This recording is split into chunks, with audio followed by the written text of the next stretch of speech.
pasar en el futuro de la programación muy específicamente. AI es excelente para programadores seniors que saben lo que están haciendo y los ayude a acelerar su paso, pero los juniors se están quedando atrás. ¿Cómo coño va a conseguir trabajo? Porque es que yo no quiero contratar a un junior. El problema más grave que yo veo es la caída de Stack Overflow. Stack Overflow está muerto. Pero Hyperliquid tiene 12 personas y produce cientos de millones de dólares en fees anualizados. ¿Creen que en algún momento el mercado tokenizado en cripto pueda incluso mover el mercado real de stocks? Esa es la visión definitiva, que puedas tener acceso a mercados de capital donde quieras 24/7 a través de un teléfono.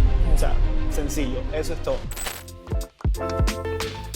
Buenas, estamos en un nuevo episodio de The Good Taste Podcast. Esta vez nuestro primer episodio con invitados especiales, así que le damos la bienvenida a Juan y a Carlos, cofundadores de El Dorado.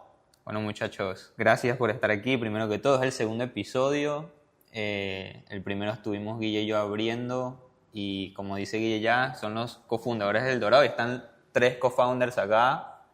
Me gustaría que se presentaran primero que todo y que cada uno nos cuente cuál fue su experiencia, obviamente fundando El Dorado, pero también mucho más para atrás con la tecnología como tal, con internet, o la primera interacción tecnológica que ustedes hayan dicho, coño, esto fue algo que me marcó la vida, y de ahí para adelante.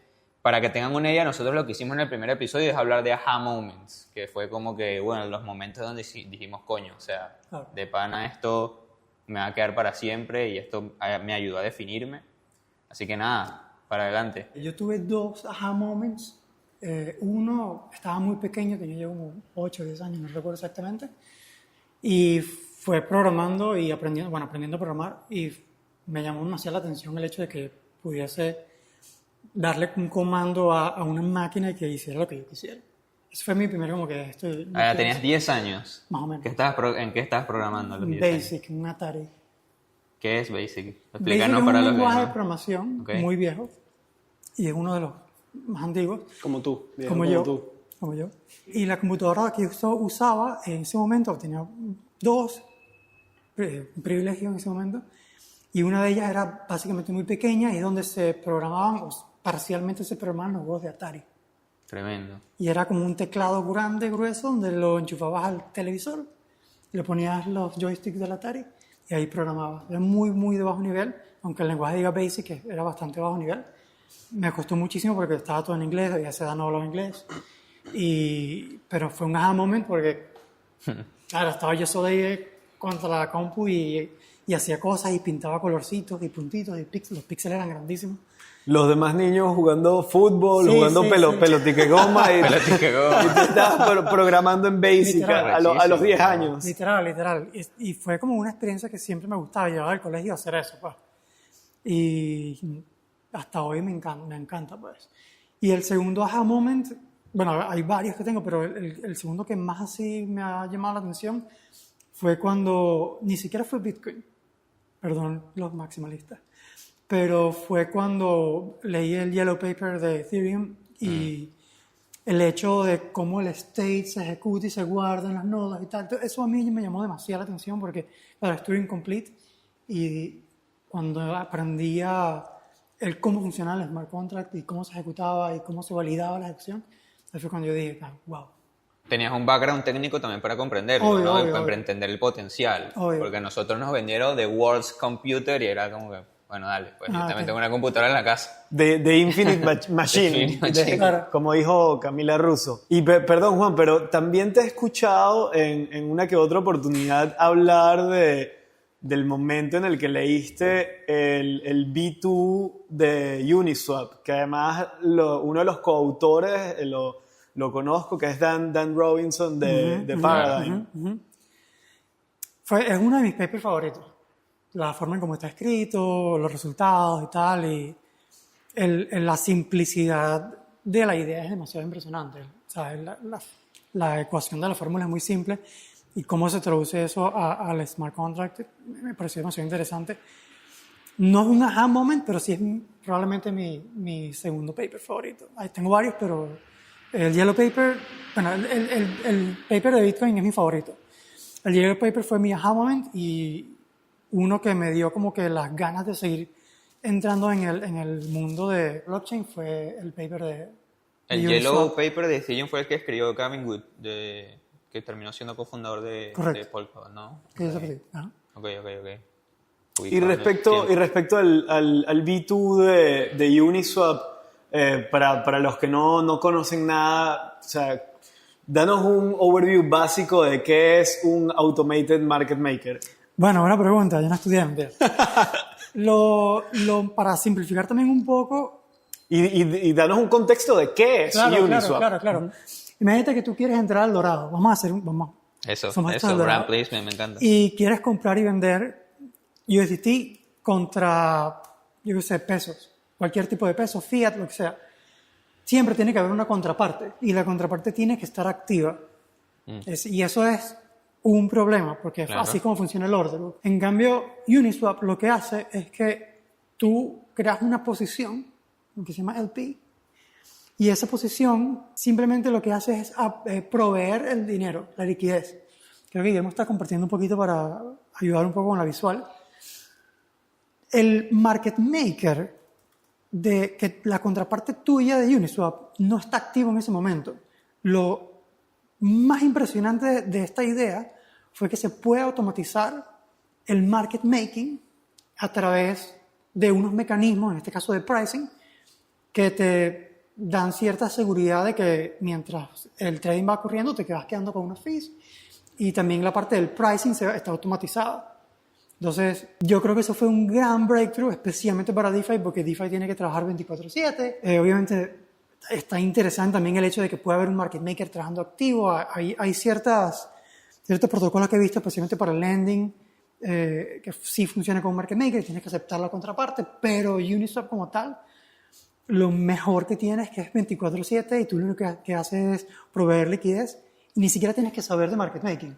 Claro. Lo único que tienes que saber obviamente es qué pares son buenos para ti, tienes que estudiar un poquito de impermanent loss y tal, pero por ejemplo un par de, not financial advice, un par de stablecoins, proveer el P en Uniswap o en cualquier otro DEX es muy fácil, el riesgo es muy bajo porque obviamente no tienes impermanent loss. ¿Y cómo se contrasta esto a cómo funcionaban los intercambios de cripto anteriormente? Tanto a través de exchanges centralizados como incluso a través de las primeras versiones de exchanges descentralizados. Recuerdo uno que se llamaba Ether Delta back in the day, pero que es verdecito también, es muy viejo, Kyber Network. Correcto. Kyber Network también es Zero X tiene AMM también. Otro de los primeros. Muchísimo, sí. Pero ¿cómo se contrasta esto con cómo funcionaba el ecosistema anteriormente? Que realmente habían pocos exchanges en el mundo. No, tú eres experto en eso también. Antes de todo esto era local Bitcoin. Claro. Ese fue el primero y era un order book, igual que el de nosotros, y obviamente era lo menos eficiente. El problema que solventa el order book, básicamente, es que no existe muy poca forma de comunicarte con la parte fiat. Entonces, cuando hay fiat y quieres algo de este estilo, DeFi, lo más cercano siempre es un order book. Entonces, toda la parte cripto está on-chain y toda la parte fiat tiene que haber una contraparte que lo ejecute, ya sea como un order book peer-to-peer, donde son gente que simplemente te metes y verificas el pago, o unas rampas tipo, yo que sé, Moonpay o lo que sea, que Claro. se conectan con el banco y tienen APIs del banco y es todo automatizado, o Bridge o lo que sea. Pero es un espectro, ¿no? Está lo más automatizado, que es un AML, de cualquier tipo de curva, o algo más tipo especializado para stablecoins, o algo más abierto como el V2 de Uniswap, o te va yendo al espectro de más manual, pero también on-chain, o más automatizado, pero a nivel off-chain, como una rampa tradicional.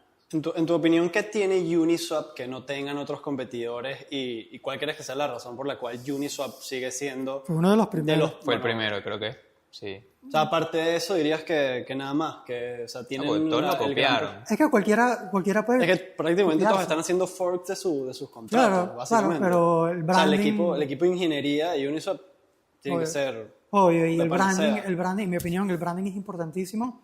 También el tema de la liquidez tiene algún efecto de network Obvio, effects, obvio. que ahí gana, es muy importante ser primero. Muy importante ser el primero.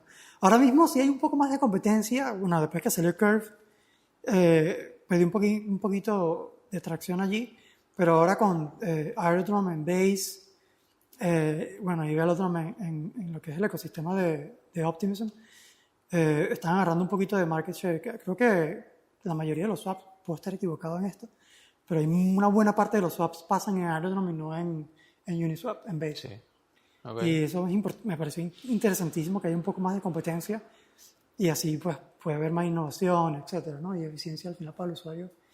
Te reduce fees. Ahora es súper eficiente. O sea, Demasiado súper. eficiente.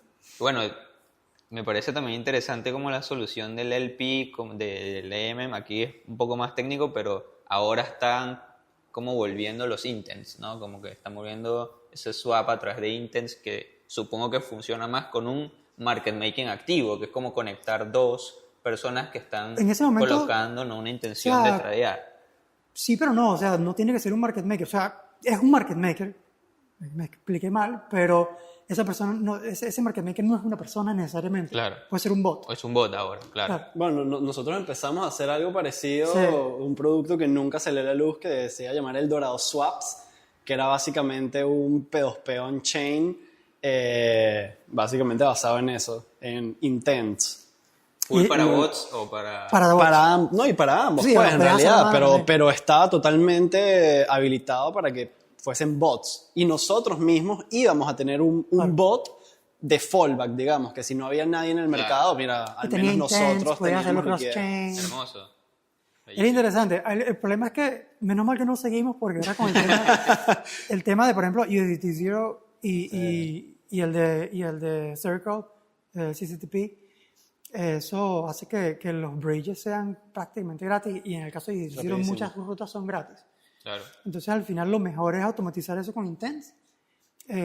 La ruta ya no tiene que pasar por ningún tipo de bridge, básicamente ellos son el bridge, y el intent final lo que hace es el swap inicial o el swap final, y hay mucha gente implementando eso ahora para hacer que sea muchísimo más Sí, eficiente. yo creo que era un problema demasiado obvio en la industria de que era difícil mover tus USDT de Tron a Arbitrum, a luego a Optimism, a cualquier chain, y que ese problema de fragmentación hace que luego la experiencia a la hora de interactuar con distintas dApps en distintas chains iba a permanecer. O sea, yo creo que, y creo que esto lo he conversado también con Toal, después de muchos años, o sea, después de DeFi Summer, que ya pasó hace 6 años, en el verano del 2020, todavía no hemos llegado en su Todavía totalidad. El de la bodega no usa Uniswap para hedgearse con el peso. Obvio, Correcto, no. todavía no hemos llegado en su totalidad a este momento del money Legos por completo, que es esta visión de muchos CryptoPunks en la cual las aplicaciones y los frontends van a ser simplemente la construcción de un montón de dApps que están por detrás interactuando la una con la otra, smart contracts que permiten que las distintas dApps y los distintos tokens Pero interactúen. sí pasa, o sea, ya estamos viendo Eso ya que pasa, hay- yo estoy de acuerdo. Pero no es mainstream, yo creo que eso es a lo que se refiere. Correcto, Guillermo. O sea, correcto. Sí pasa, sí se puede, obviamente, pero no es mainstream. O sea, Claro. somos nosotros haciendo cosas y... Correcto, no vemos a Revolut o a Nubank Claro, o a Mercado claro. Libre siendo construidos con esta tecnología. Y por ahora, o sea, Por hay ahora. cosas ya Mercado Libre haciendo su stablecoin. Desde hace varios años, y yo creo que será progresivo. Habrá que ver qué valor le ven de verdad a tener infraestructura verdaderamente descentralizada. Una cosa yo creo que es agregar stablecoins como método de pago, como método de rampas, y bueno, otra cosa ya sería apalancarse de este tipo de protocolos. Pero bueno, antes de saltar un poco a la historia de Carlos, sí me parece que aquí hay un tema interesante, porque desde Uniswap B2, que no recuerdo si es en el del 2021 o más o menos por esa fecha, lo que ha cambiado el ecosistema cripto ahora con plataformas como Hyperliquid, que a mí me parece fascinante. Yo llevo años estudiando el tema de sintéticos. De hecho, una de mis especializaciones en la universidad fue tema de productos derivados y específicamente Hyperliquid, que bueno, recientemente se ha convertido en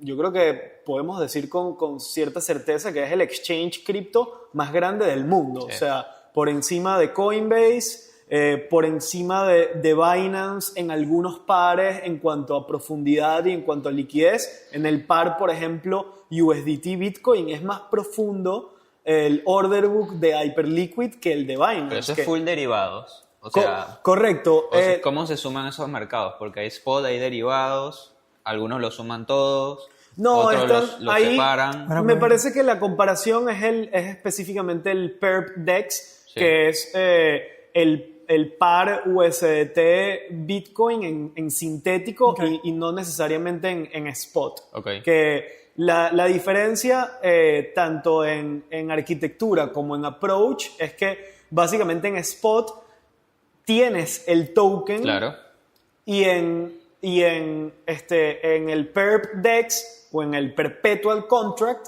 que aquí podemos hablar muchísimo de este tema. Esto fue una innovación por parte de Arthur Hayes y su equipo en BitMEX por allá en el 2016-2017. Diseñaron por primera vez un producto que es básicamente un contrato futuro pero sin fecha de expiración, y que le permite a los traders especular sobre los movimientos de este contrato con apalancamiento, con un sistema de tasas de interés, en el que básicamente si hay más longs que short, los shorts reciben una tasa de interés positiva y viceversa. Básicamente hay varias plataformas que han innovado con esta tecnología, pero yo creo que los que, digamos, tuvieron un breakthrough importante fue Hyperliquid con el tema de desarrollar su propio L1 o su propia cadena de bloques diseñada para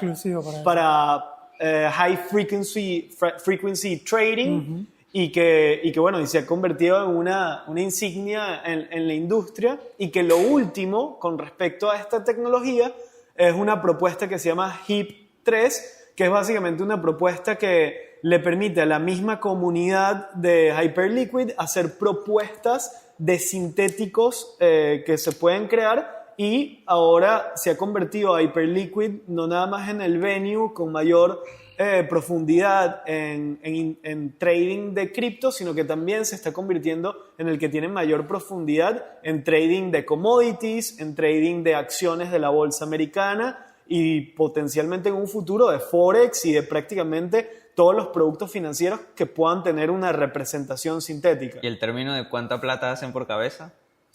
Bueno, y eso es una locura también. El fundador de Hyperliquid es un chico de MIT que fundó la compañía, bueno, prácticamente él solo, y hoy en día Hyperliquid es una compañía, me parece que de 12 personas, y no hay ninguna duda que es la compañía que por empleado produce más revenue o más fees.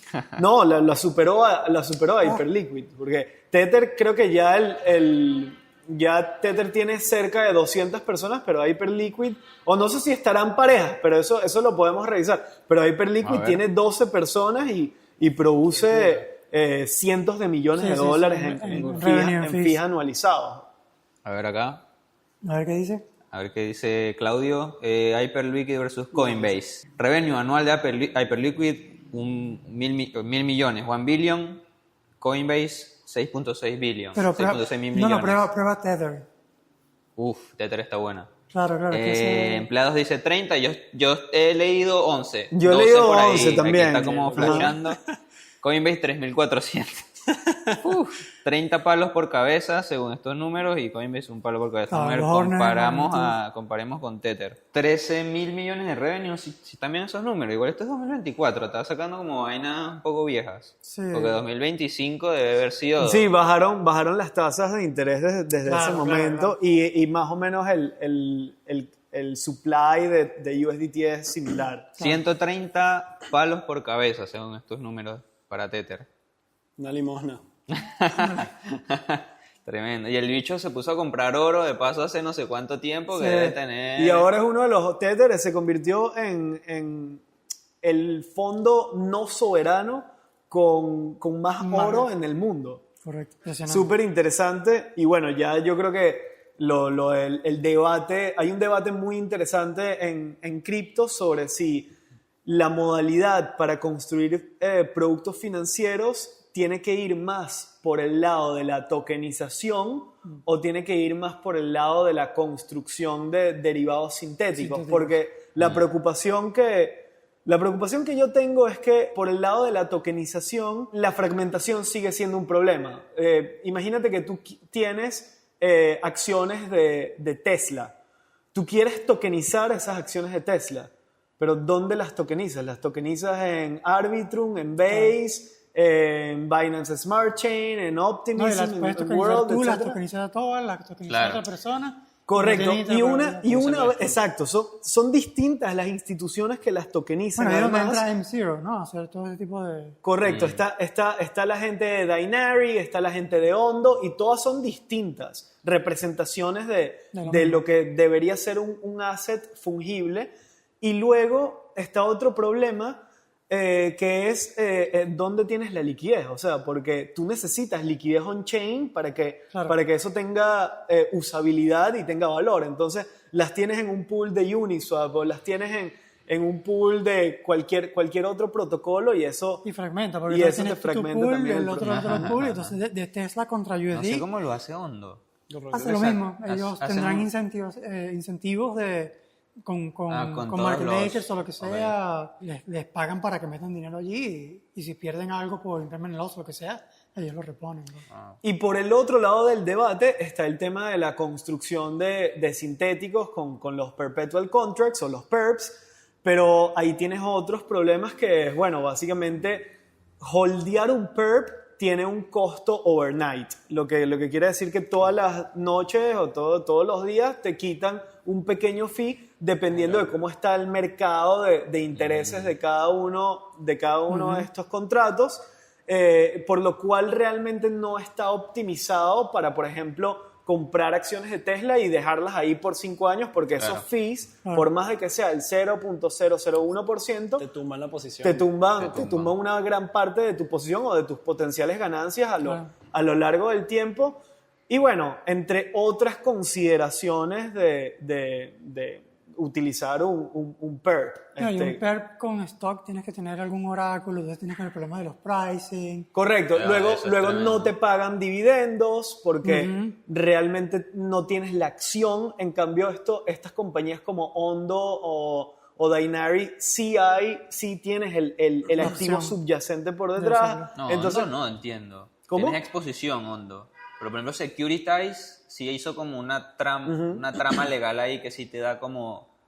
Que el tema de la acción es que tú tienes poder de voto, o sea, puedes llegar a tenerlo, ¿no? Claro. O sea, y recibes los dividendos de acuerdo a las ganancias y todo eso. Con Securitize lo que están haciendo es un tema legal en donde el activo tokenizado sí te da como todos los rights de tener un stock normal, pero tienes que hacer un KYC Claro, de la tiene que puta ser madre. claro. Hondo es exposure del price. Ay, Entiendo sí, lo que hace. y hay que ver con Dynary. Yo pensaba que, por ejemplo, Dynary tenía como un sistema de rebasing que era lo que te permitía como recibir el fee de los pagos de dividendos, pero hay que ver porque eso al final es una consideración importante a la hora de holdear una acción por un periodo largo de tiempo.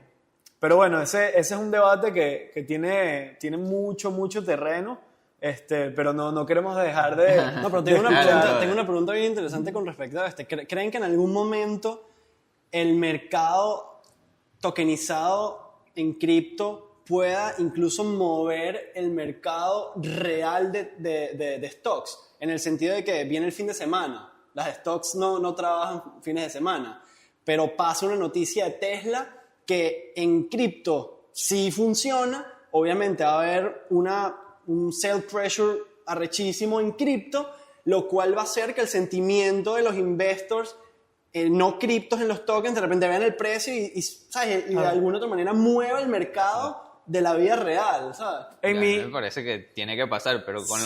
con cómo funciona ahora, eso puede pasar, no sé, Guillo. Yo creo que sí, y en mi humilde opinión, esa es la visión definitiva de este concepto de Internet Capital Markets, además de uno de nuestros inversionistas, Kyle Samani, que es gran fanático de todo este tema, que dice que el concepto general de Internet Capital Markets es que puedas tener acceso a mercados de capital donde quieras, 24/7, a través de un teléfono. O sea, sencillo, eso es todo.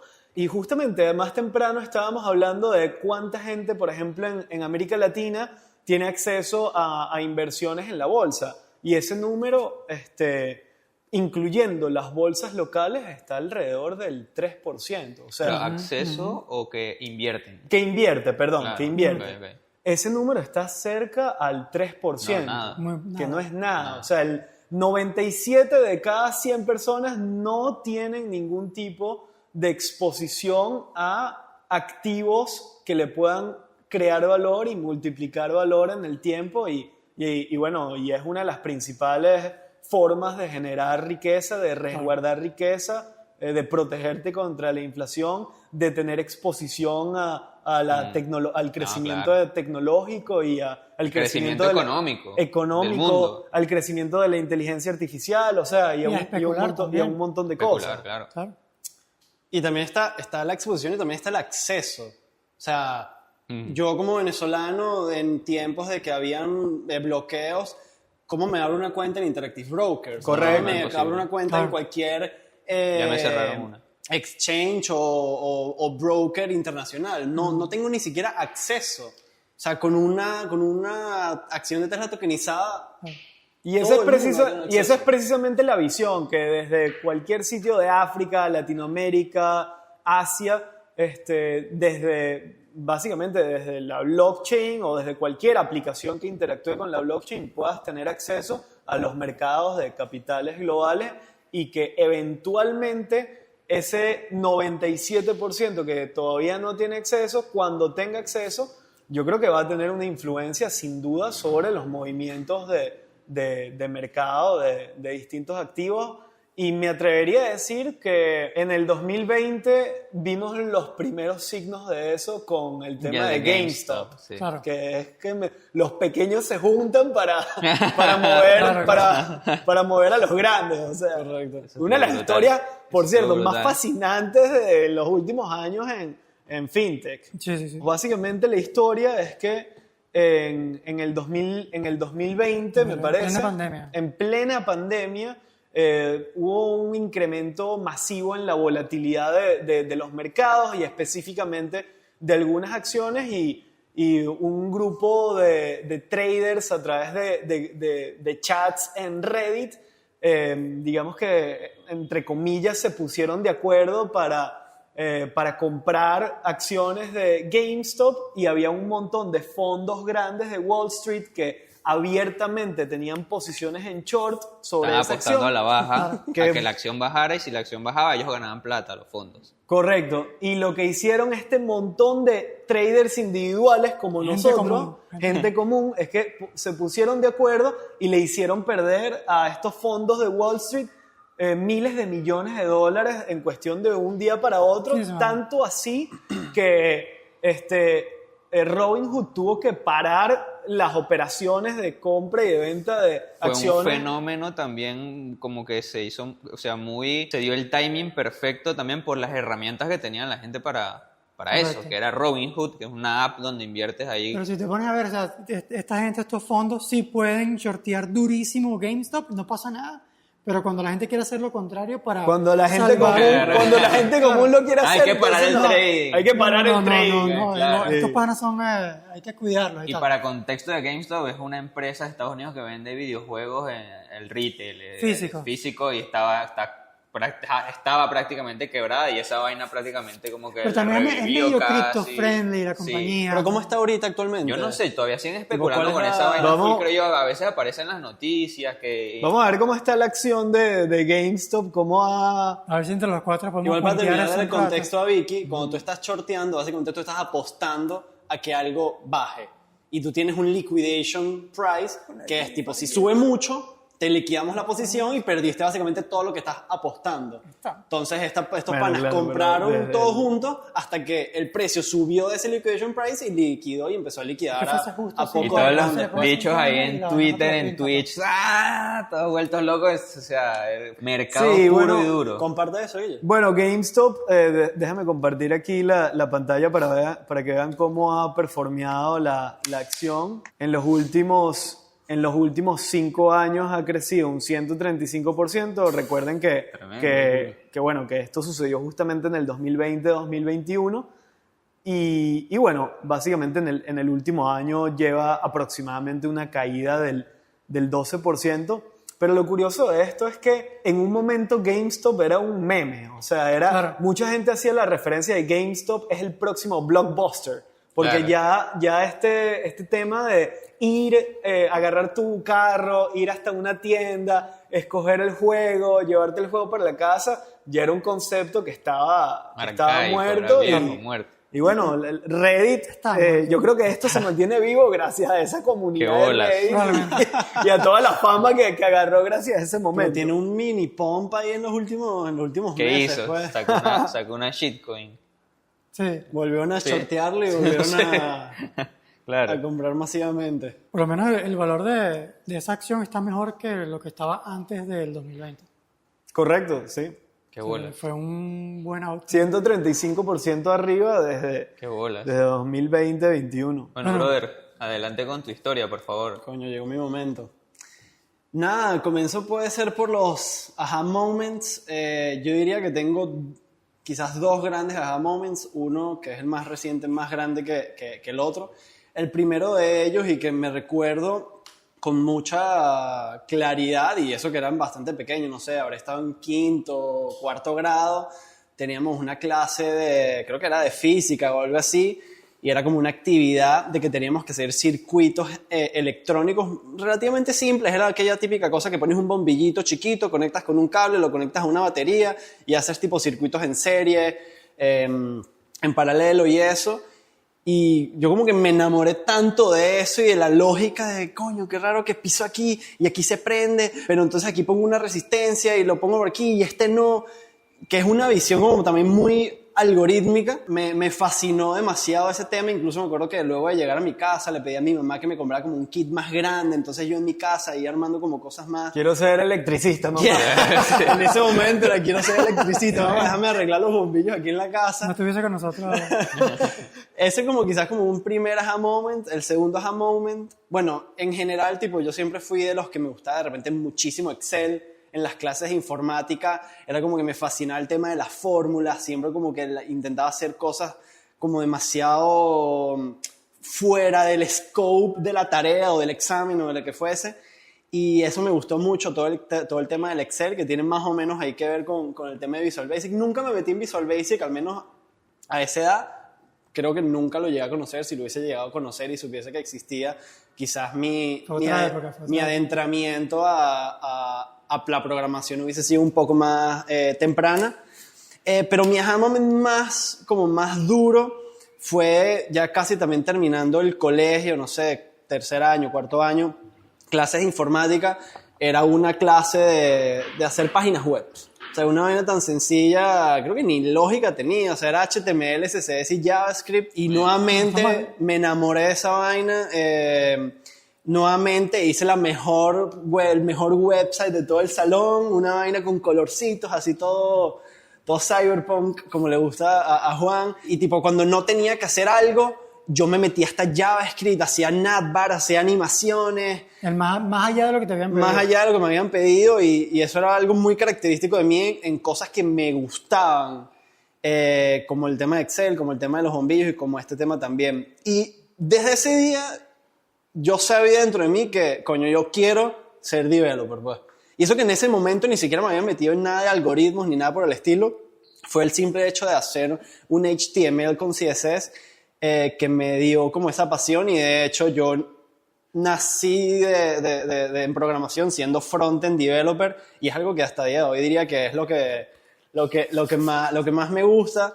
Quizás hoy en día estoy como que migrando más a back, una especie de full stack más enfocado en back, también porque son las necesidades que ahorita tenemos en El Dorado, pero yo creo que eso, o sea, recuerdo con mucho cariño aquella página web y coño... era la web que tenía? Y no la tengo aquí. Si tuviese mi computadora personal la tendría y hasta se las mostrase. Es un HTML. Ahorita mientras de repente hablemos quizás me meto rapidito a ver si la encuentro. El nombre era Cinetoon. Okay. Era básicamente una página que mostraba cuáles eran las películas que estaban en cartelera. Si pisabas, tipo, te mostraba la descripción. ¿Hiciste eso en el colegio? En el colegio. En el colegio los ponían con... ¿Qué colegio fuiste tú? Pues? Coño, para que veas. Mi colegio. No, y que te daban física en cuarto grado. Mi colegio, huevo, nada. Coño, no, es verdad, física en cuarto grado. No, eso en Unos cuarto niños grado. haciendo ahí circuitos. Qué bueno. No, obviamente no era física. Con unos era cables ahí. alguna ciencia, tecnología, así. Me fui a física, pero obviamente en cuarto grado. Es que no los era eruditos física, ya ¿no? ven ese tipo de cosas. El erudito. No, pero sí, en el colegio nos mandaban, que era como una clase, Muy bien, una weón. sección de clase Claro. específica de hacer páginas web. Pues. Bien de pinga en mi opinión, tipo, me parecía que para ese momento era una herramienta realmente útil, pues, y que nos la estuviesen enseñando en el colegio, que también siendo que el colegio, como que las metodologías de enseñanza están un pelo outdated y tal, me parecía que hasta tenían un buen repertorio de temas que dar. Tienes que darle como las gracias a esa persona que puso eso en el currículum. Ah, Te exacto, cambió a la vida. profesora. Te cambió la vida, ¿verdad? Me cambió genuinamente la vida. A nivel de cripto, yo creo que mi entrada a cripto fue un poco particular. O sea, yo creo que no he tenido como que un aha moment en cripto porque fue como muy de a poquito mi entrada al ecosistema. De hecho, mi primer approach con cripto, bueno, realmente fue en mi casa con una computadora y qué verga, ¿cómo puedo ganar dinero en internet? Ah, mira, me descargo un Buen keyword. .exe en mi Windows y esa vaina supuestamente y que mina Monero y que bueno, justamente te lo estaba contando el otro día y que mina Monero, que bueno, yo me iba a dormir, dejaba la computadora ahí dándole y Con el mina. electroventiladores. Sí, literal, no dormía, pero... Y luego como que intenté retirar y que no, el mínimo para retirar son $20 y había generado como $4 o $5 y en algún momento me olvidé de eso y ya. Pero mi entrada a cripto como que más fuerte fue entrando a trabajar con El Dorado, que básicamente era, bueno, obviamente, El Dorado, un proyecto stable con su proyecto cripto, y que básicamente mis primeros pagos de salario del Dorado fueron con Bitcoin en su momento, utilizando Uphold. Coño, ¿quién tomó esa decisión de pagarles en Bitcoin, por favor? Guillermo. Bueno, por favor. Guillermo Mala decisión financieramente para mí, pero buena para el equipo. Yo creo No. que la edición de Guillermo fue buena, la mala fue la de Carlos. Mala también fue mía pegarlo.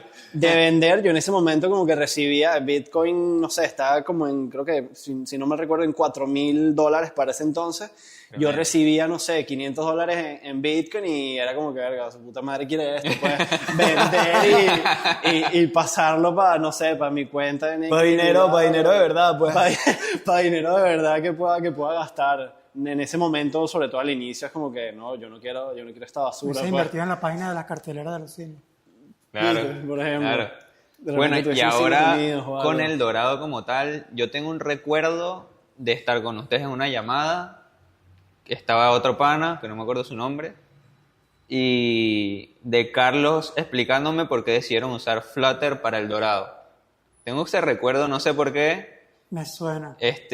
Básicamente lo que me estaba explicando es que lo que me acuerdo que me explicaste, porque quizá ni entendía, era que hacían el mismo código para todos los formatos de web, de las apps y demás. Correcto. Y después de eso, nada, cosas que te quedan de los inicios de ustedes.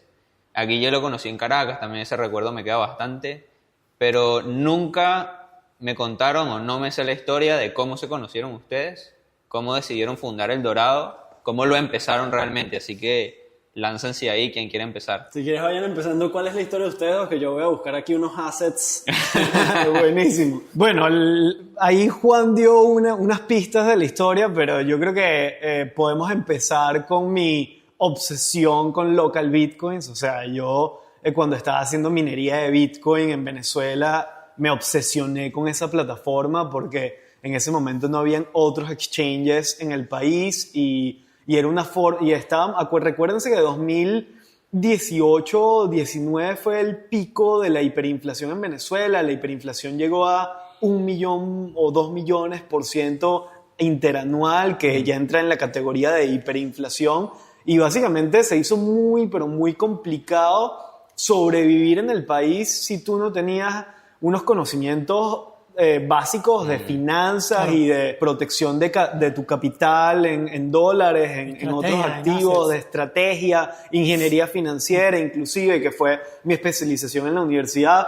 Entonces, yo estaba haciendo minería de Bitcoin, pero como todos los costos de electricidad, de internet, de empleados eran en bolívares, tenía que vender bitcoins porque cuando minas bitcoin todos tus ingresos son en bitcoin, estás minando bitcoin. Y tenía que vender una parte de esos bitcoins para cubrir estos costos, y la única plataforma realmente que existía era Local Bitcoins, así que empecé a hacer algo de trading ahí para cambiar bitcoins por bolívares. Eventualmente me convertí en market maker y me di cuenta que no nada más era que podía utilizar Local Bitcoins para vender bitcoins por bolívares, sino que además podía sacarle una ganancia extra si vendía bitcoins por bolívares a un precio y volvía a comprar a otro precio en la misma plataforma, o incluso intercambiando luego esos bolívares por dólares y abriéndome una cuenta en Kraken o en Coinbase o en Uphold y comprando directamente por allá. Y me puse como un loco a buscar todas las estrategias posibles de arbitraje que yo podía generar con Local Bitcoins, y además empecé a conocer gente, que esta es una de las cosas más bonitas y posiblemente menospreciadas de los mercados P2P, que es este elemento social que tienes tu chat e interactúas con la persona, y muchas personas todavía en los mercados P2P como El Dorado te dan los buenos días, las buenas tardes, consigues una novia, las gracias. Hemos visto casos, en El Dorado hemos procesado en estos últimos 5 años cerca de 4 millones de transacciones o intercambios P2P. Entonces te podrás mucho imaginar. Chat ahí, mucha conversación. Ahí tenemos mucho historial. Yo no sé ni cómo guardamos toda esa cantidad de información. Pero Lo paga Victoria. ¿Sabes el meme de Send Nudes? Bueno, ha pasado. Pero ha pasado de todo. O sea, que un comerciante ve un nombre de una chica y ya. Bueno, le para hablar escribe con como, el cacho está hola, bien ¿tienes loca. Está novio? bien ahí. Le El manda Dorado, al tipo, mecánico. El mecánico. O sea, y una Estoy cantidad de haciendo cosas. P2P, Mecánico mami. 1, mecánico 2, Claro. mecánico 3. Mami, estoy haciendo P2P ahí, no vale. Claro. Pero bueno, tiene este elemento social, entonces muchas personas como que te compartían su teléfono, su WhatsApp, como para que tú les escribieras para volver a hacer intercambios con ellos. Y así yo conocía a varias personas. Y una cosa que me llamó la atención era que había mucha gente joven que en ese momento estaban por X o Y razón desempleados, o tenían un empleo que no les alcanzaba para nada, porque en ese momento el sueldo mínimo en Venezuela eran como $20, y estas personas realmente estaban sobreviviendo gracias a Local Bitcoins, estaban ayudando a sus familias a sobreponerse a la situación de la inflación, y además estaban utilizando Local Bitcoins como un puente entre bolívares y dólares. De hecho, uno de los arbitrajes o de los intercambios o puentes más utilizados era: recibías bolívares, comprabas bitcoins en Local Bitcoins, mandabas esos bitcoins a Uphold, y en Uphold los swapeabas por dólares digitales de Uphold. Esto es previo a las stablecoins. Claro. Uphold tenía su propia billetera en dólares, y tú cambiabas de bitcoins a dólares, y luego Uphold tenía la funcionalidad de hacer retiros a través de ACH en Estados Unidos, y con eso los podías sacar a tu cuenta americana o lo que fuera. Entonces, bueno, esa fue como la llama que me hizo pensar que había algo mucho más allá. Local Bitcoins era digo era porque desde cerró en el año 2000, en el año 2021 me parece, pero fue la primera plataforma de intercambio de Bitcoin. Como mencionaba Juan, desde el 2011 estuvo operando Local Bitcoins 10 años hasta el 2021.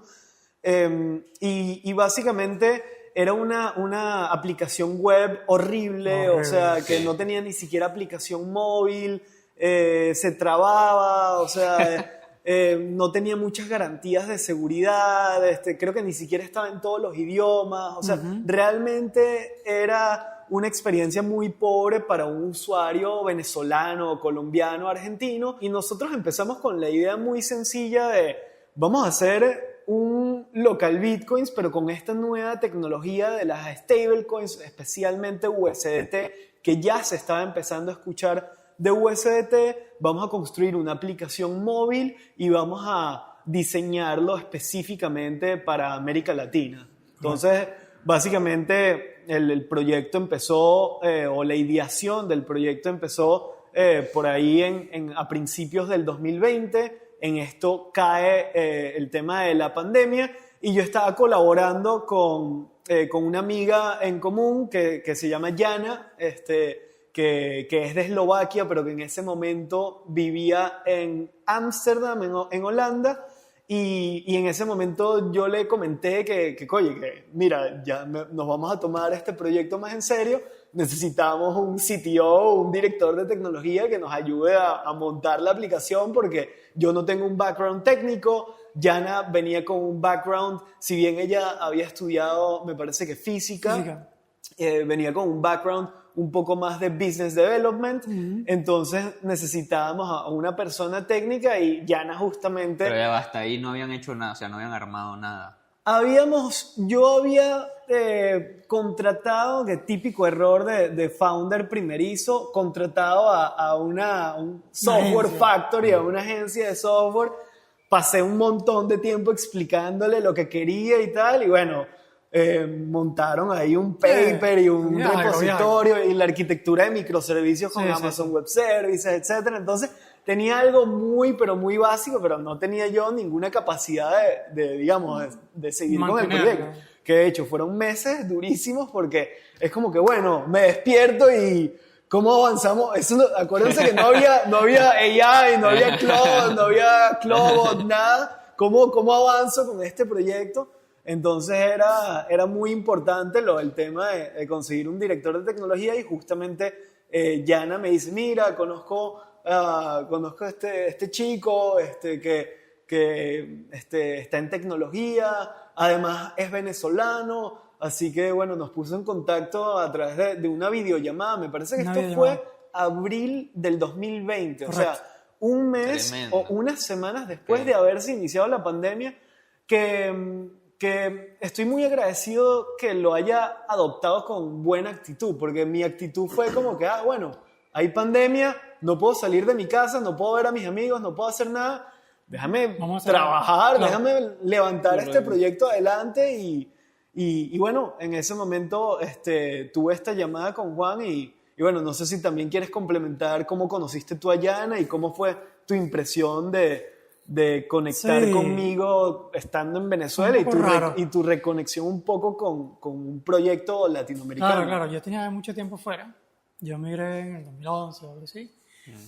Y claro, me dicen, mira, hay un proyecto, están buscando a alguien y tal. Y yo, bueno, vamos a hablar. Porque justamente en ese momento yo estaba trabajando como contrato y consulting en un sitio, y estaba un poco ya aburrido, estaba buscando más bien cambiarme. Es cuando empecé yo hacer consultoría cripto, varias billeteras, proyectos y tal. Y estaba entrando en el mundo, ¿sabes? Estaba apenas empapándome en todo el rollo.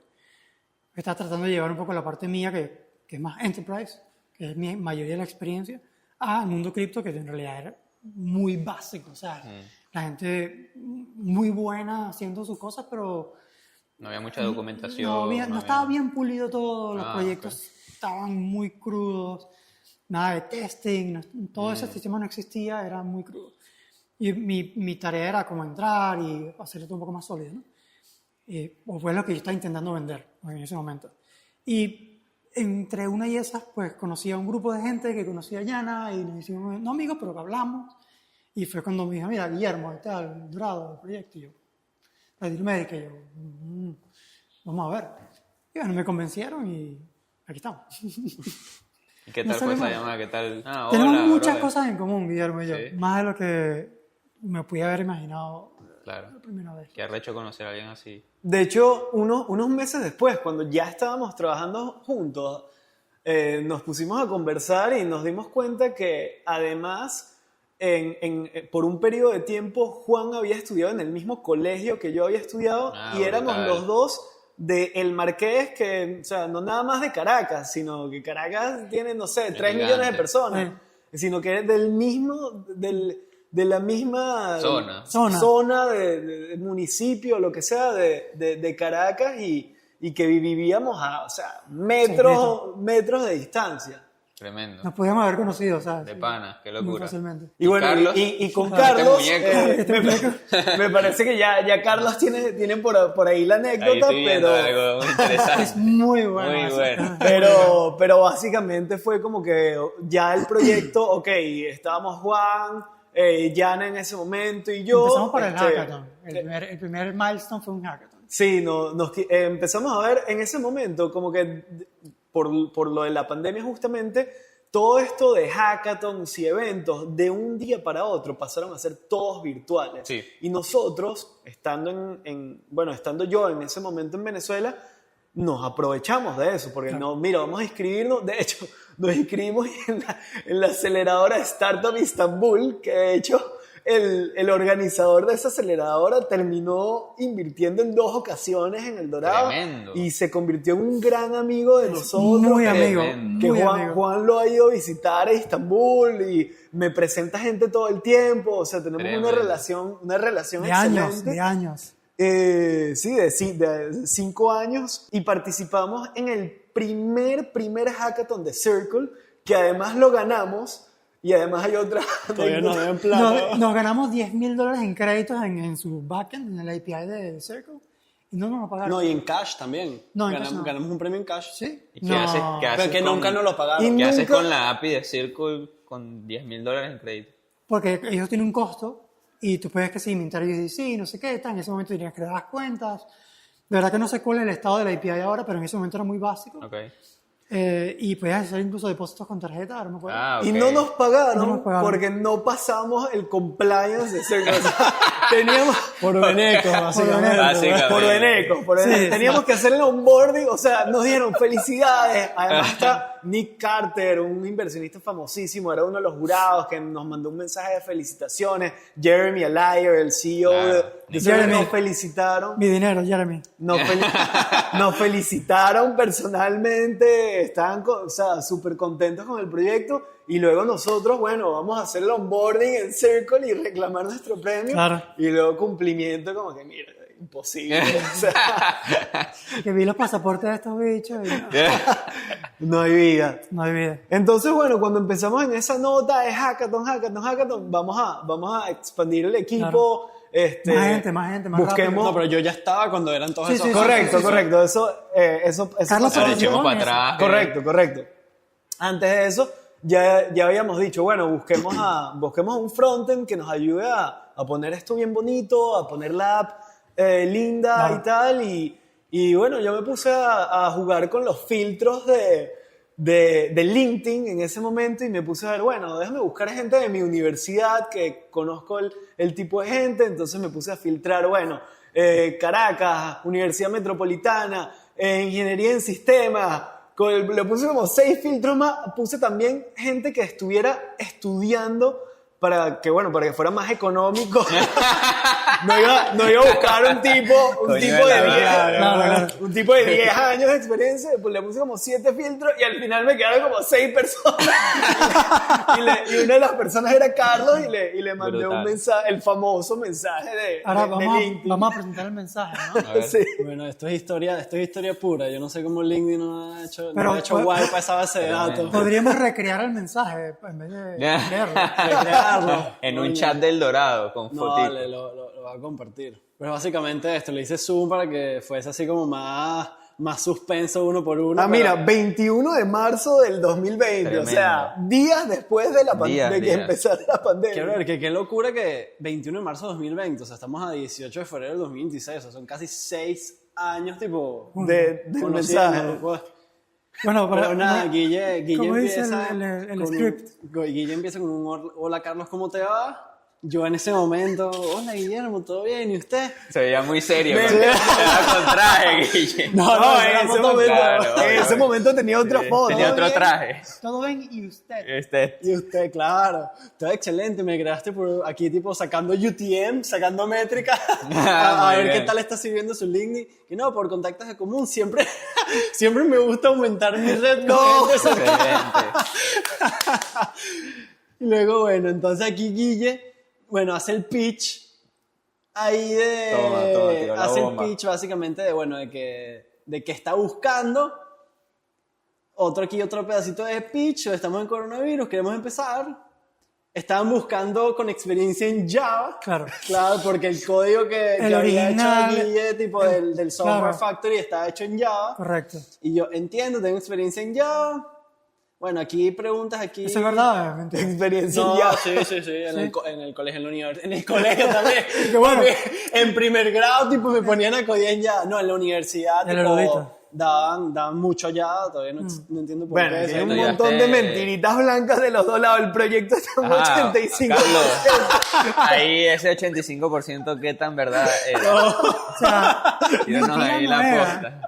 85%, pero teniendo en cuenta que un 100% era nada. Puro garba. Bueno, aquí has tenido experiencia y tal. Sí, con Amazon Web Services un Yo no poco. había visto ese chat completo. Yo conozco Y el por usted. aquí, pero por aquí hay una buena. Entonces aquí, bueno, lo dejamos esa vez.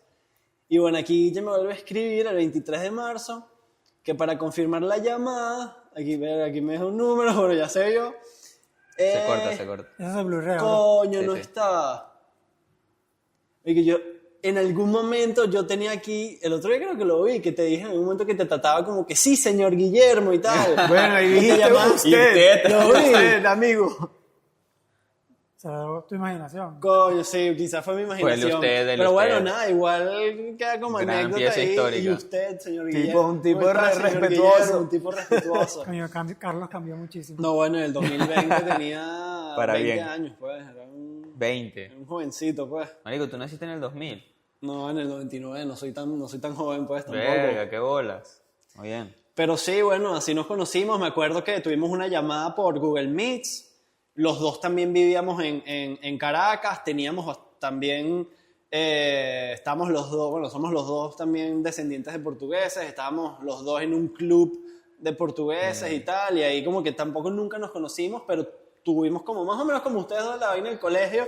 Tuvimos alguna oportunidad de conocernos tipo sin querer lo que sea, pero nunca Creo sucedió. que mi papá y tu mamá se conocieron trabajando en la correcto. junta directiva en Es algún correcto, es momento. correcto. O sea, tuvimos ahí par de cosas en común también. Brutal. Correcto, Brutal. pero sí, luego nada, empezamos a trabajar juntos y en ese momento yo obviamente vivía en Caracas y trabajamos juntos tipo físicamente un par de veces, estuvimos en 2 oficinas diferentes allá en Caracas también y bueno, nada, de aquí de allá para acá es historia, pues. El resto es historia. Tremendo. Brutal. Tremenda historia de pana. O sea, Y bueno, brutal. todo esto empezaba por también la pregunta de Flutter, pero no sé si quieren dar un pequeño resumen Yo obligué a Carlos a usar de cómo fueron esas decisiones y cómo ha ido evolucionando el Claro, stack de desde tecnología el punto de vista técnico. del Dorado hasta llegar, bueno, a inteligencia artificial y a lo que Marico, viene en el futuro. Yendo unos años para atrás, yo hice una aplicación, quería hacer una aplicación, a mí me gusta mucho la panadería, y hago pan y tal. Para hacer pan necesitas hacer un cálculo específico con el ratio de pan, de harina, con agua y tal. Y las calculadoras que estaban en la store eran muy piedras. Pues. Entonces voy a hacerme una. No había bytecoding, no había mano. Pues. Y lo iba a hacer con React Native y no me gustó porque no arrancaba, no compilaba, a veces sí, a veces no. Y era muy inestable, por lo menos en 2019, 2018 creo. Y encontré Flutter. Sí, 2018. Y me gustó, hice mi aplicación, la tenía allí, tenía 6.000 registros y tal. Era la más exitosa. la publicaste, hiciste una aplicación, la publicaste Era la en el App aplicación más Store. exitosa de panadería. Ok. En plena pandemia. Tipo en Play Store que de todo el mundo Google, estaba en las todo. panas y tal. Ok. ¡Boom! Tremendo. Sí. Me está yendo súper bien. Casi no entro al dorado. Mentira. Pero, claro, tenía esa buena experiencia con Flutter. Llega Carlos Y yo le digo, mira, brother, vamos a hacer este backend de nuevo. El frontend que estaba hecho, ni siquiera me acuerdo en qué, lo vamos a mandar por allá. Vamos a hacer un frontend nuevo en Flutter. ¿Por qué? Porque Guillermo quiere, mira, brother, yo creo que el futuro es móvil. Quiero hacer esto en una aplicación en Android, porque la mayoría de gente tiene Android, iPhone también, y web. Y yo le digo, mira, tengo la solución perfecta. Entonces la gorra de vendedor de Flutter, vamos a hacerlo aquí. Y esa es la versión 1 de Flutter. Empezamos a usar. De hecho, creo, si no me equivoco, estaba saliendo de beta. Tremendo. ¿Okay? O sea, está full nuevo. Estaba muy inestable. De hecho, la versión web, el target web, creo que todavía no está full, está como experimental. Sí, todavía está experimental. Está experimental. Pero entonces, claro, y empezamos a hacerlo allí y el hackathon lo ganamos haciendo el Flutter. De hecho, creo que fue, si no me equivoco, la primera aplicación cripto en Flutter del mundo, diría yo. Porque era demasiado crudo. Fue el primer año que lo hacía. O sea, estoy muy seguro de eso. Sí, de hecho Juan no fue tan dictador así como de que vamos a usar Flutter. O quizás camuflajeó el dictador. Se quita. Y básicamente me preguntó como que, mira, ¿Flutter o React Native? Y yo le dije, bueno, o sea, yo tengo experiencia con React Native, con Flutter no tengo nada de experiencia, pero, o sea, yo estuve de acuerdo, tipo, vamos a echarle bola, tipo, vamos a probar qué tal. O sea, a mí en ese momento y hasta hoy me ha gustado siempre aprender, tipo, cosas nuevas. Y dije, Sobre todo en su profesión. Exactamente. Y dije, nada, vamos a echarle bola, coño. Si tú tienes una experiencia con eso y yo tengo mala experiencia con React Native, como cualquier developer, vamos a echarle bola. Y la verdad es que ha sido no sé si la mejor, pero aquí una de las tenemos mejores. Aquí tenemos los mockups. Bueno, no nada más los mockups, tenemos también la primera. Bueno, esto fue simplemente unos mockups que nos hicieron. Esto nunca estuvo en producción, pero lo que sí estuvo en producción es famoso Armando Paredes, todavía con la foto de Carlos, miren. No, ese de la izquierda sí es un Figma. El de la derecha que dice account perdón, el de la derecha, el de account de José Rincón sí llegó a estar en producción para alguno de los hackathons. No sé si esto lo lanzamos o no, pero bueno. Yo creo que fue el del hackathon, porque dice USDC. Correcto. Y ahorros que era con... Esto fue más o menos 5 años antes de que la gente empezara a hablar de stablecoin neobanks. Entonces, algo estábamos haciendo bien, estaba extremadamente temprano en ese momento. Se fijan que, bueno... ¿Eso es un componente de Figma y todo, no? O sea, o es un screenshot.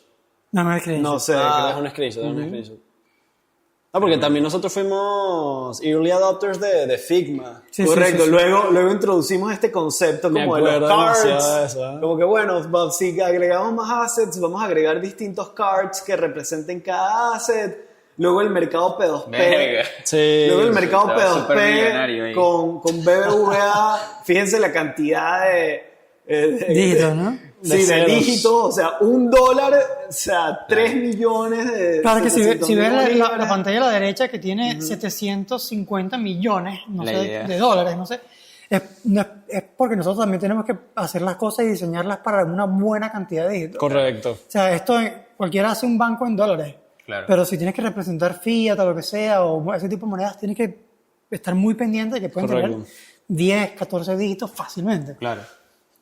Y bueno, y ya esta otra versión es una de las más recientes antes de nosotros anunciar nuestro rebrand, que bueno, cuando veo esto comparado con lo que tenemos ahora, incluso esto se ve viejísimo, ¿no? Pero muestra la parte del rebrand, así para que la gente también vea lo que está. La vea bonita y bien vestida. No podemos quedar así de mal, pues. Pero sí, el progreso a nivel de UI ha sido...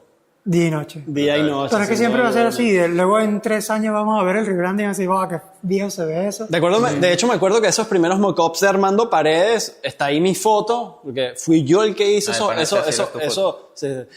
fui yo el que hizo esos mockups, o sea, todavía no habíamos contratado. Hiciste, qué bola. Todavía no habíamos contratado al primer designer que trabajó con nosotros y era yo tipo dándole a front, dándole a mockups, dándole a wireframes, dándole a todo y... Verga. Y bueno, eso fue lo que salió, pues. No estoy orgulloso, pero... No, Marico, vale, pero, claro que estoy pero orgulloso de eso. viéndolo desde un punto de vista más de estructura, la estructura es muy parecida, ¿no? Es muy parecida a la el saldo, estructura. O sea, que eso es... O sea, el Ese- diseño ese es es como el que otra esqueleto. habilidad. Es que Aquí la es gente no abre solo una diseño, app sino es con producto plata. realmente. Tú abres una app con plata y te esperas saldo arriba, Claro. movimientos abajo, unos botones para acciones. No puedes inventar. Bueno, Claramente. aquí Carlos y Juan me odian por eso por, bueno, por exacto. usar la aplicación en modo claro. Yo la utilizo, No, marico, ¿por para qué, contexto, bro? yo la utilizo en modo claro porque me parece que la gente normal, que no somos nosotros que estamos en tecnología, prefiere una aplicación financiera en un modo claro que en un modo oscuro. Pero bueno, básicamente recientemente introducimos este concepto de las mini apps. Tenemos una mini app del mercado P2P, donde tenemos ya todas las distintas monedas donde operamos en América Latina.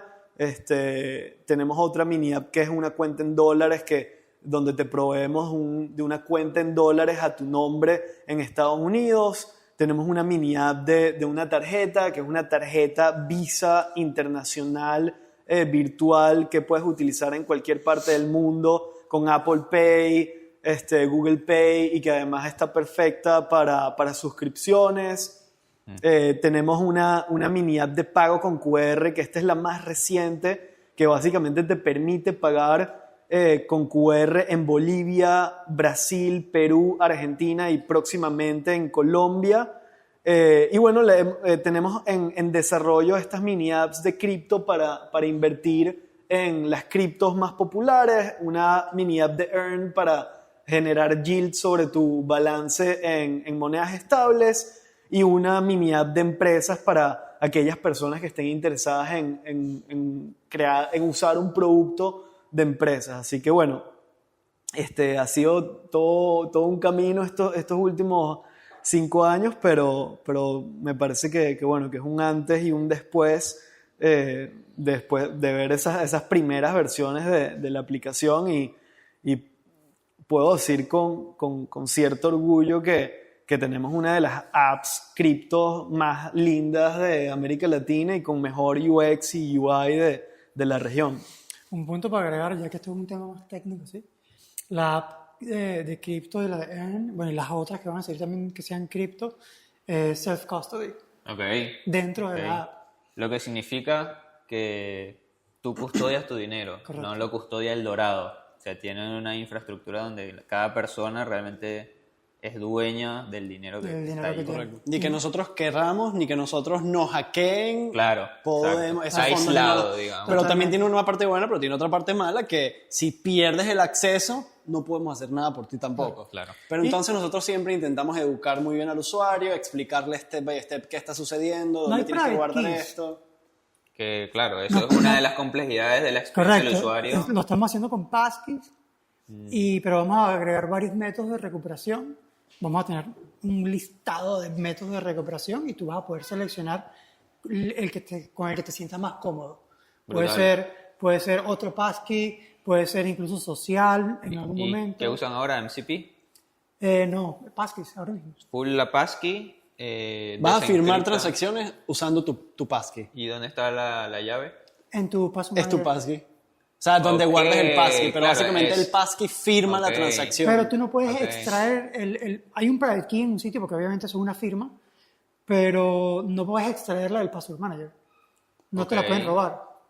Ok. No puedes exportar un password. No puedes por así exportar el decirlo. private key, El private key. el key material no lo puedes exportar. Ok. ¿Cómo funciona el Password Manager? Es como Correcto. que quizá el lugar más seguro para guardar algo en tu teléfono. Claro, claro. En Lo ese más seguro sentido. sería un hardware key, Claro. como un layer, un tema de eso, pero al final no vas a poder leer lo que está firmando, es lo mismo. O sea, a nivel Ok, de seguridad, claro. lo importante es que la clave privada no esté en un texto plano o en memoria firmándose.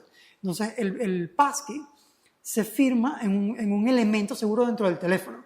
Eso es la mejor parte. Entonces, Brutal. no tienes, si tienes un virus en el teléfono, no vas a perder ese key. Brutal. Es lo más importante. Brutal. Pero si pierdes el teléfono, vamos a ayudarte a recuperarlo porque vamos a poner métodos de recuperación para que cambies el password. Brutal. Bueno, y fíjate, en modo oscuro se ve mucho mejor también. Se ve mucho Qué mejor bueno esa que, parte. qué bueno que para concuerda.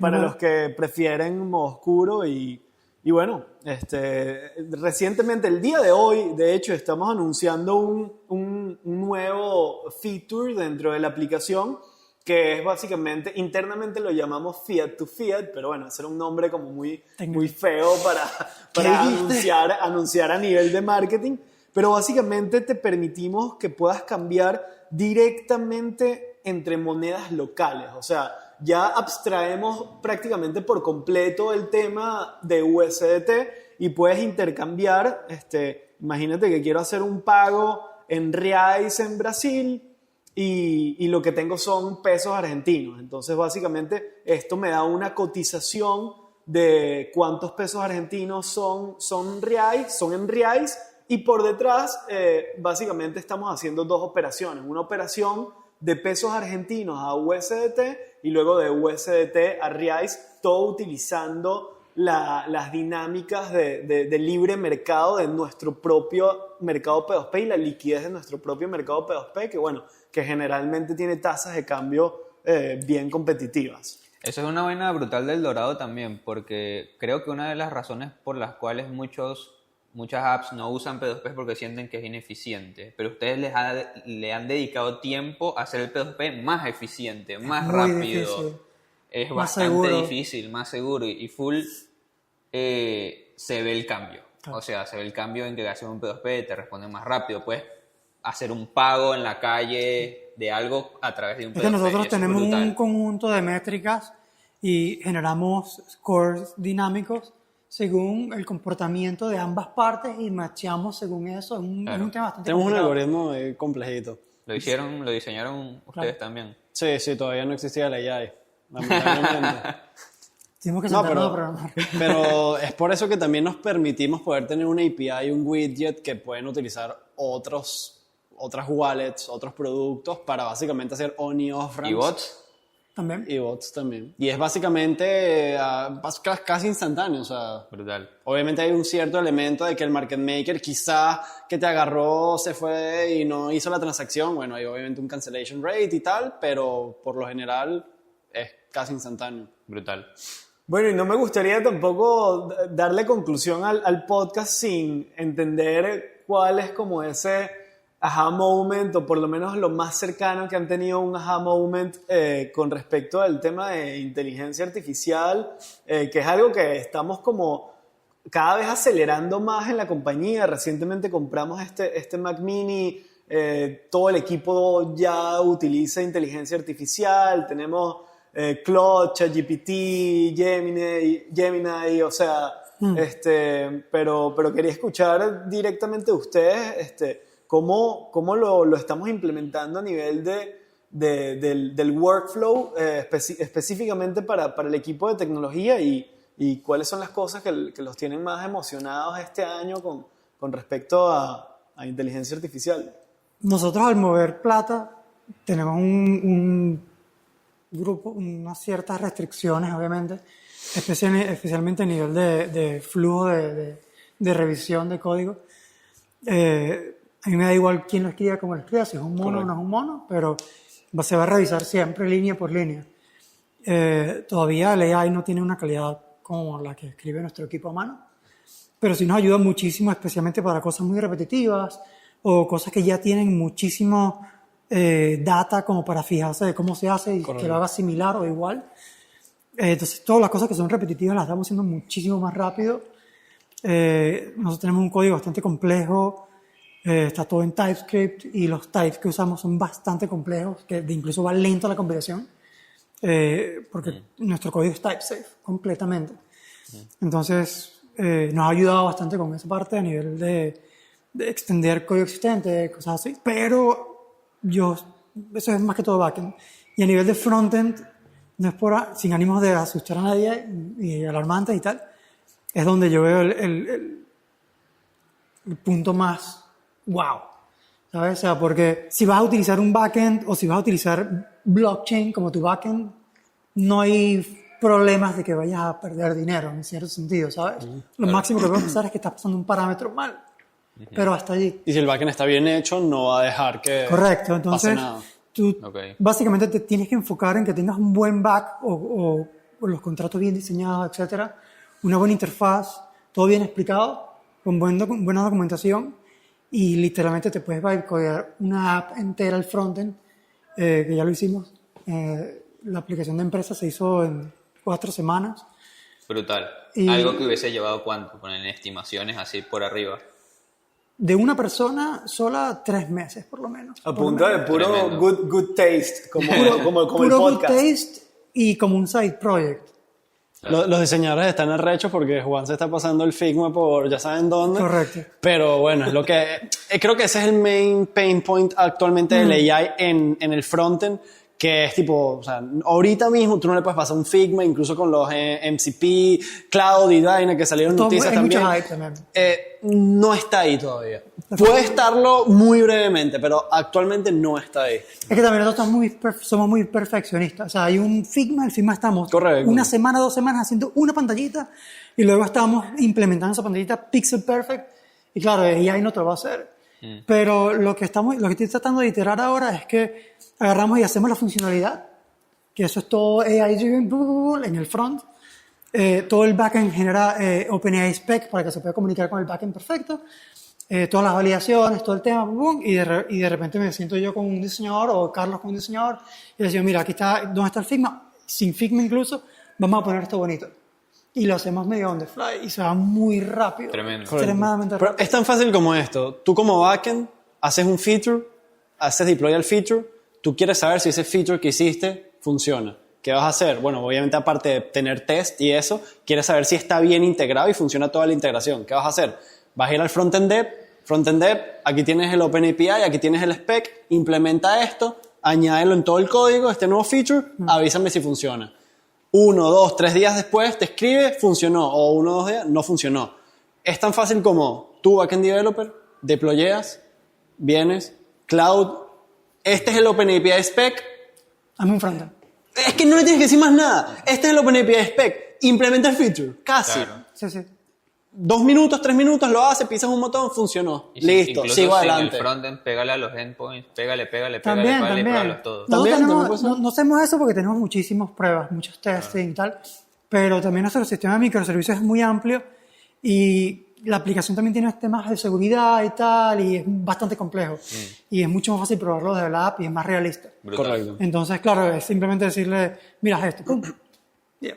Y coño, genuinamente nosotros trabajamos con algunos temas que son complejos a nivel técnico y que no cualquier persona sabe cómo manejar passkeys a nivel técnico, a nivel de código, cómo hacer todo el sistema de passkeys.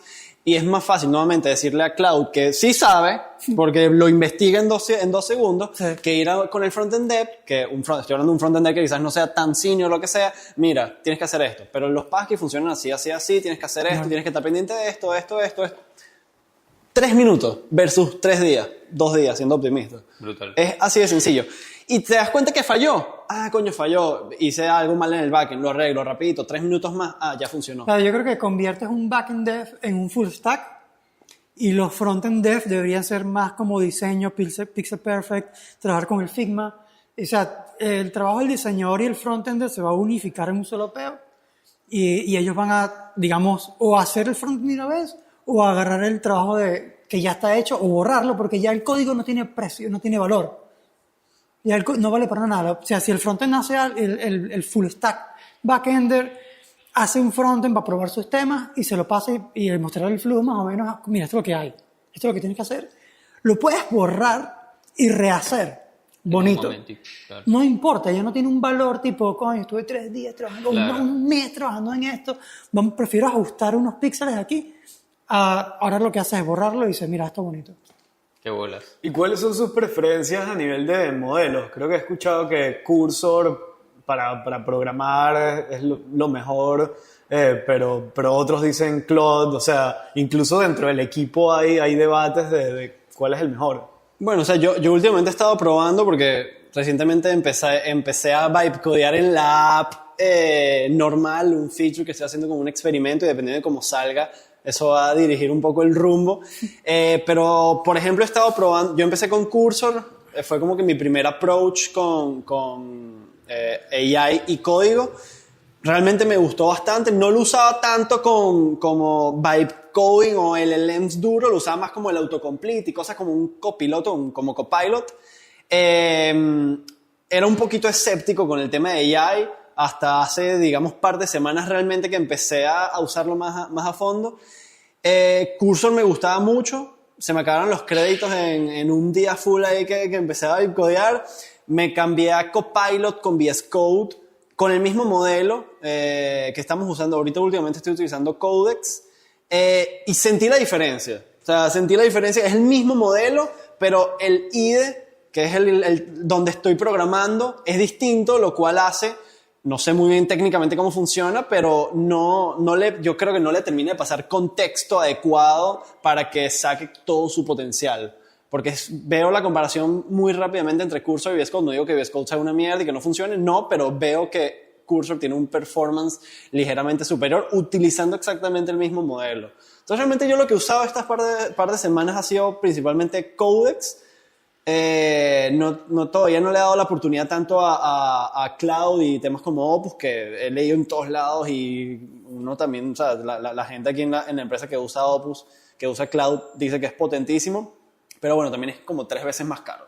Entonces he dicho, me está yendo bien con Codex por ahora, en algún momento pronto lo probaré y haré como un performance comparison entre los dos y veré tipo cuál es mejor y si vale la pena el 3X en el precio, pero por ahora yo diría tipo que con Cursor y Codex estoy teniendo como ahí un confort. Igual zone. todo esto este tema no los puedes dar solo, o sea, un programador que no tenga mucha experiencia se pone a hacer esto si es un proyecto muy importante y le va a salir mal. Es correcto. O sea, Para mí AI es excelente para programadores seniors que saben lo que están haciendo y tienen capacidad de entender, ok, esto que está haciendo el LLM es una mierda, pero no hay problema, vamos a dejarlo pasar, o esto que el LLM está haciendo es una mierda y hay que arreglarlo, y o tengo que arreglarlo yo a mano o le tengo que explicar, brother, arréglalo así. Es excelente para para eso. hacer un proof of concept, para ese tipo de cosas es perfecto. Guillermo hace 6 años hubiese hecho eso solo. Y dice, mira, funcionó, tengo 100 usuarios, y empieza a contratar seniors. Claro. Y le dice, mira, bro, tengo un peo, esto no está funcionando bien, o me hackearon. Después del primer hackeo. Claro, pero son 100 usuarios. Pero lo hace cuando tienes 100 usuarios, no vas a esperar a que te hackeen cuando tienes 100.000 o Pero un millón. tienes 100 usuarios en 2 semanas y no esperaste 6 meses para construir un producto que luego te va a dar 100 usuarios. Brutal. Claro. Hablando del tema técnico de que quizá ahora no está al nivel como para hacer back, leí una noticia de que también la publicó Anthropic, de que hicieron un compilador de C en Rust. No compilaba nada. Supuestamente, bueno, salieron muchas críticas de que le faltaban muchas cosas, no lograba compilar no sé qué, ahí técnico me pierde un poco, pero o sea, con su conocimiento técnico real, o sea, es impresionante realmente que eso haya pasado. Sí. Anthropic, yo no estoy muy de por acuerdo supuesto, de- Anthropic tiró ahí su azúcar. A ver, es un hito pero- importante, pero yo no estoy tan de acuerdo. O sea, C es uno de los lenguajes de programación con más data y información que puedes conseguir online. Obviamente, Ok, tú entrenas ok. a cualquier modelo y tiene una cantidad de información en C grandísima. Y lo he Ok. probado. Yo he hecho plugins de Flutter para un target de Linux así bytecodeado y funciona bien. Ok, Porque tiene mucha información y obviamente es como si le dices a un frontend en React. Te lo hace mucho mejor que un frontend en Flutter. Porque tiene más aprendizaje y más información en esos contextos. Pues. Si tú le dices, y yo lo he probado, hazme un programa en SIG, no sirve, ni siquiera compila. ok, ¿en qué? En SIG. Es Ok. un lenguaje de programación más, es también como un C-level, pero Ok. es más nuevo. Ok. Y Ok, mira, tremendo. Claro. Porque otra cosa que yo pensaba de la IA es que una de las maneras en las que los que hacen los modelos han encontrado que logran mejores resultados entrenándolo con algo, no sé si con código, pero por ejemplo he leído que para aprender ajedrez o videojuegos es que se entrena consigo mismo en lugar de con data que ya existe. claro. Pero en el código eso no se puede No se hacer puede. tanto. O sea, No. tienes que tener como algo por lo que Algo empezar. que diga que el entrenamiento Que está quedó bien o no. Sí, Claro. puedes ejecutar el código y ver si el resultado que da, pero es muy subjetivo. O sea, ¿qué es un buen resultado? Claro. ¿Está bien? Si estamos hablando de números, resultados numéricos, que es fácil de comparar, pero si estamos hablando de UI, Un videojuego tienes el score. Tienes el score. Y con eso realmente. puedes comparar y entrenar, pero el que tenga más score, puedes hacer algo tipo un algoritmo genético y empiezas a lanzar ahí random y vas cortando según el score. Es normal. Bien. Pero para algo más subjetivo le haces, mira, un dibujo. Claro.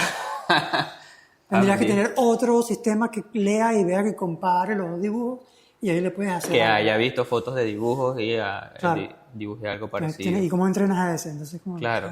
Yo muy honestamente tengo un pelín de miedo, no, quizás la palabra no sé si es miedo, pero tengo intriga, pero intriga mala, pues, de que qué va a pasar en el futuro de la programación muy específicamente, porque como dije, AI es excelente para programadores seniors que saben lo que están haciendo y los ayude a acelerar su paso, pero los juniors se están quedando atrás. O sea, ya hoy como junior, un nuevo junior, ¿cómo coño va a conseguir trabajo? Sí. Porque es que yo no quiero contratar a un junior, o sea, yo quiero contratar a un senior que pueda utilizar AI como herramienta, pero Claro. ¿para qué voy a contratar a un junior? Tengo el AI que puedo tratar como un junior. Y lo puedes tener en paralelo y puedes tener Y que varias- me va a hacer el trabajo de un junior 3000 veces más rápido Mejor. y probablemente mejor si un senior lo está tratando y le está diciendo bien cómo hacer las cosas. Entonces, ahorita de pinga, todo bien, pero de aquí a 5 años, de aquí a 10 años, ¿cómo se van a generar nuevos seniors? Porque si los juniors no tienen trabajo, ¿cómo van a llegar a seniors? Entonces, Claro. de ¿quién va a hacer pinga, el de pinga código? para mí, porque, coño, soy senior, Menos estoy aquí competencia. y ya tengo trabajo y de alguna manera tengo mi futuro asegurado. Coño, quién sabe, quizás sale una vaina de aquí a unos años que le va a quitar el trabajo hasta los seniors. Pero, Y que sea todo no code y ya, pues. correcto, pero es un futuro burda e incierto de qué va a suceder, pues. Yo Y creo que puede no ser va a pasar tan malo. cabilla como Carlos dice. No sé, en mi opinión puede ser un poco malo para la industria de la programación. pues. El problema más grave que yo veo es la caída de Stack Overflow. La mayoría, fíjate en esto, tú vas a entrenar un LLM. Eso le quita data. Claro, a- ya no, Stack Overflow está muerto. O sea, tú ves el uso, Sí, está vi cero. la Stack Overflow gráfica para... Está como que el primer año que cuando inició, casi más o menos lo mismo. Stack Overflow, Ya para nadie quien no lo usa. sabe, es como un blog, uno de los foros Sí. más famosos y grandes de programación, que tú tienes una pregunta de programación, lo pones en Stack Overflow y viene alguien, una persona real, a ayudarte. O te metes a buscar algo y ya existe. Correcto. O sea, normalmente tú buscabas cómo hacer un for loop en Python, entonces pues no te acuerdas. Y entonces la primera Stack Overflow. Primer result, Stack Stack Overflow, te vas a la primera respuesta o la respuesta más votada, copiar, pegar, piquete. Respuesta Claro. más, claro. Pero ya no, ahora te metes le escribes, mira, hazme un for loop. ¡Pup! Claro. Claro, ¿sabes? Entonces, el problema está en que vengo yo, me lanzo un lenguaje de programación nuevo, funciona, es exitoso, pero no hay data para entrenar los LLMs nuevos porque ya no hay Stack Overflow, ya no hay Reddit, nadie postea nada al defecto porque no hay gente preguntando o teniendo debates al Porque respecto. eso es un muy buen punto, brother. No lo había pensado, pero es un muy buen punto. Tremendo. Claro. Pero sí, yo me imagino que quizá un lenguaje de programación es como un set de instrucciones. Con eso no va a ser suficiente para que se autoentrene. También de es más o alguna menos, forma. también es más o menos verdad. Todos los lenguajes de programación se basan en algoritmos, ¿sabes? Y todos tienen las mismas primitivas. Un if, un for, Sí, un sí. where, un while, lo que sea. Todos tienen las mismas primitivas. Y lo que principalmente cambia es la forma en cómo lo tipeas. Sí. Eso es generalmente como... Sí, como pero hay todo, cosas pero hay tipo cosas- buenas prácticas, estilo, Claro. hay muchas cosas Correcto. que quizás pasen a ser un segundo plano porque ya más nadie va a leer código y todo va a ser el LLM, entonces ya ni siquiera va a haber espacio y todo va a ser una sola línea. Correcto. Y para hacerlo sola más, línea, yo qué sé, imagino. ¿por qué Claro. no? ¿Qué diferencia hay? Claro. O sea, normalmente lo haces en varias, en varias líneas porque pones un punto y coma. Para que línea se abajo, vea más lindo Claro. y que otro programador o tú lo veas, y lo entiendes espacio, rápido. tal, pero eso capaz que va a morir haciendo todo un solo ahí. ¡pum! En una sola línea, tipo un código ofuscado de, no sé, millones de caracteres en una sola línea. O se elimina, o vendrá un lenguaje de programación optimizado para el LLM donde se escriben tokens directamente. Claro, exacto. Quizá el lenguaje para el humano ya no es necesario. No, no ya es no, necesario, claro. no es necesario realmente que lo use una máquina. Es para el humano realmente, para que lo Es que lea. tú le puedes decir a cualquiera, ChatGPT o quien sea, mira, escríbeme ahí un call data IBM compatible que haga esto. Y te lo hace de una vez. ¿Alguien debe estar armando eso? Claro, seguramente. Quizá. Si no, es buena idea. Pero, o sea, ¿para qué vas a decirle, mira, escríbeme esto en Solidity, lo tienes que después compilar, en qué versión de Solidity? Hazme esto, yo quiero un contrato que haga esto. Y en vez de hacerte un solito, te lo hace de una vez en IBM Bytecode. Brutal. Estaría buenísimo. Estaría buenísimo. Bueno, chicos, hablamos de la historia de cripto, la historia de AI, la historia del dorado. La historia de Carlos. Ya instalaron OpenClaw, Molbot. Lo tenemos Mac aquí Mini. en la Mini, pero está dando un problema con la instalación, pero bueno. Sí, llegó creo que ayer, anteayer, así que hemos brutal, estado bueno. a Tenemos que millón trabajar. con Claro. Pero bueno, ¿cómo la gente los puede seguir en sus redes, en sus mallbooks, en las redes que se están usando ahorita? En Twitter, @AndreuJuanC y Funstack. Sí, yo no uso mucho Twitter así a nivel social, pero sí, soy No te @Fonstack sigo, bueno, ¿no? en todos lados. Bueno, gracias por venir, chicos. Gracias a ustedes, Hasta la gracias próxima. por la invitación. Gracias por Agradecido. todo. Agradecido.